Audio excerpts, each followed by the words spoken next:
Assalamualaikum warahmatullahi wabarakatuh. Salam sejahtera untuk kita semua. Izinkan saya memperkenalkan diri terlebih dahulu.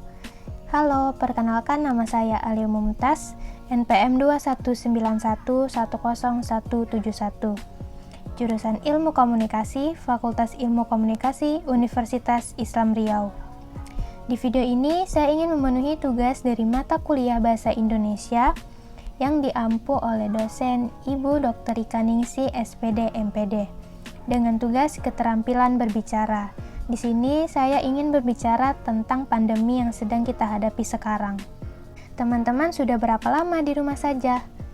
Saya sudah beberapa bulan ini di rumah saja. Mungkin teman-teman ada yang 1 bulan, 2 bulan, 1 minggu, 2 minggu, yang pasti ada yang belum dan tidak akan bisa di rumah saja. Setiap orang pasti berbeda-beda. Orang-orang terus bertanya, kapan sih pandemi ini akan berakhir? Sampai kapan kita harus di rumah saja? Ada yang menebak sambil berharap, apakah sebulan lagi, 2 bulan lagi?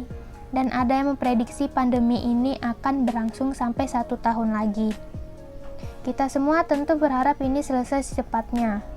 Tapi jujur memang tidak ada yang tahu kapan pandemi ini akan berakhir. Mustahil kita tahu tanpa data yang akurat.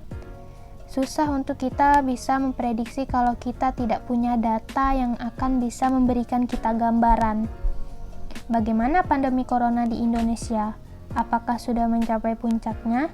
Apakah mulai bergerak turun? Atau malah justru mulai bergerak naik? Dengan data saja sulit untuk memberikan prediksi yang tepat, apalagi tanpa data. Teman-teman, saat ini jurnalis dimanapun di seluruh dunia sedang sibuk dengan data-data corona. Berapa banyak yang terkonfirmasi positif, berapa banyak yang sembuh, berapa banyak yang meninggal, seberapa cepat penyebarannya, seberapa besar dampaknya.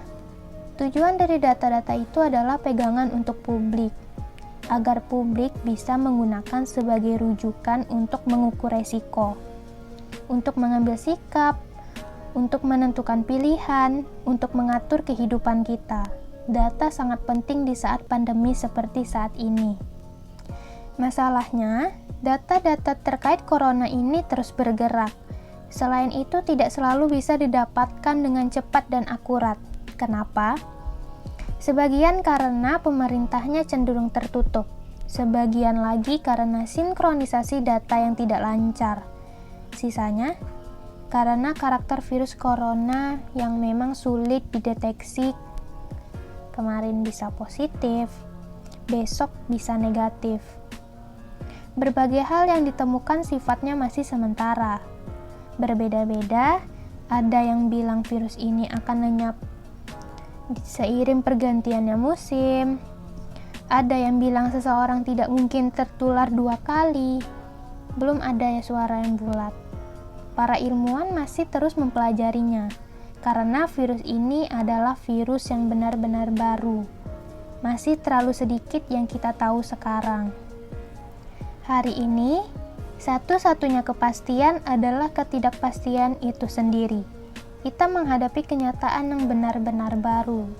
Tentunya kita berharap segalanya segera kembali normal, bisa beraktivitas seperti biasa.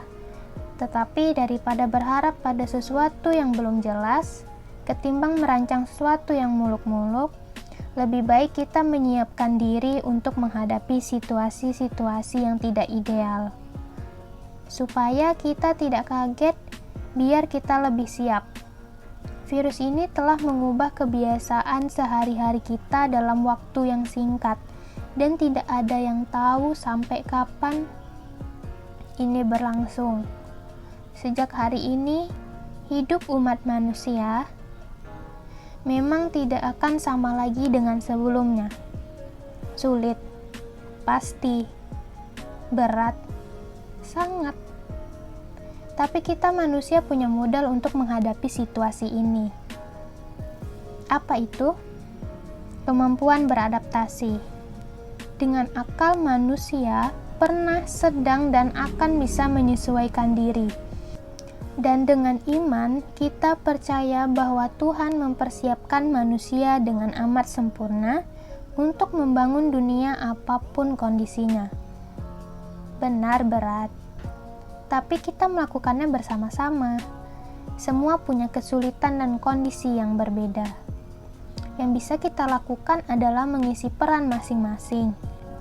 Di tengah ketidakpastian ini, kita masih bisa membuat kepastian-kepastian kecil yang bisa membuat hidup kita tetap bermakna di hari-hari ke depannya. Semoga teman-teman di rumah sehat selalu, dan semoga kita bisa beraktivitas seperti biasa. Sekian yang bisa saya sampaikan. Assalamualaikum warahmatullahi wabarakatuh.